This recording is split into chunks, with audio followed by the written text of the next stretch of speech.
Hi guys, job বলবো তোমরা অনেক এসেছো। তবে কাজরা সিটিতে 76 ফিট মহাদেবের মূর্তি দর্শন কতজন করেছো সেটা আমাকে কমেন্টে জানিও। এ দেখো মূর্তির সামনে দেখো মানুষজনকে কত ছোট লাগছে। তাহলে এখান থেকেই তোমরা অনুমান করতে পারছো যে মহাদেবের মূর্তিটা কত বড়। মহাদেব মূর্তি গুহার মধ্যে দেখো আমরা জ্যোতির্লিঙ্গ দেখতে পাবো। এ দেখো শ্রী সোমনাথ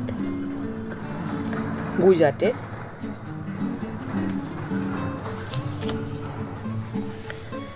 শ্রী মল্লিকার্জুন হায়দ্রাবাদে, মহাকালেশ্বর উজ্জয়িনী মধ্যপ্রদেশে, দেখো মমলেশ্বর ওঙ্কারেশ্বর মধ্যপ্রদেশের, শ্রী বৈদ্যনাথ পল্লী, শ্রী ভীমশঙ্কর মহারাষ্ট্রের পুনে, শ্রী রামেশ্বর মাদুরাই,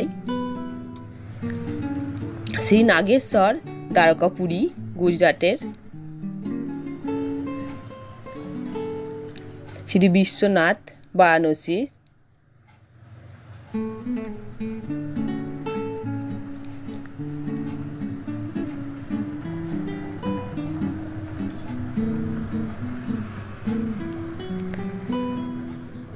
ত্রম্বকেশ্বর মহারাষ্ট্র। আর দেখো এটা হচ্ছে উত্তরাঞ্চলের কেদারনাথ, এটা হচ্ছে ত্রম্বকেশ্বর। দেখো অদ্ভুত, এরম এরম আমরা সচরাচর দেখে থাকি না এরম শিবলিঙ্গ তিনটে একসঙ্গে। এই জ্যোতির্লিঙ্গটা সত্যিই আমাদের কাছে অজানা অচেনা। আর এই যে বারাণসীর বিশ্বনাথ, শ্রী বিশ্বনাথ। আর এই হচ্ছে উত্তরাঞ্চলের শ্রী কেদারনাথ। আমি তো অবাক হয়ে গেছি এরকম জ্যোতির্লিঙ্গ দেখে।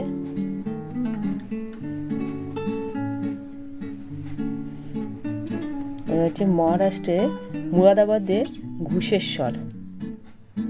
দেখো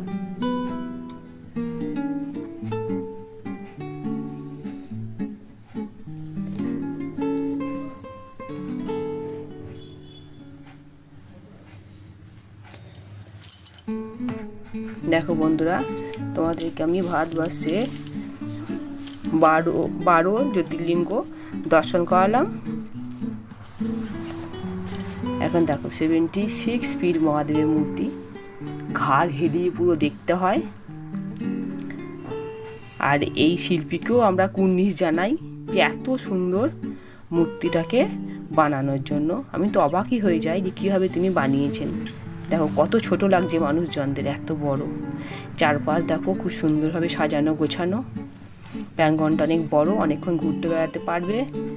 আর এই মহাদেবের একদম সামনাসামনি আছে মহাদেবের বাহন, নন্দীর মূর্তি স্থাপন করা হয়েছে। তোমরা অবশ্যই আমার চ্যানেলকে সাবস্ক্রাইব করে দিও, শেয়ার করো, কমেন্ট করো, প্লিজ লাইক করে দিও। তোমরা এলে খুব ভালো লাগবে।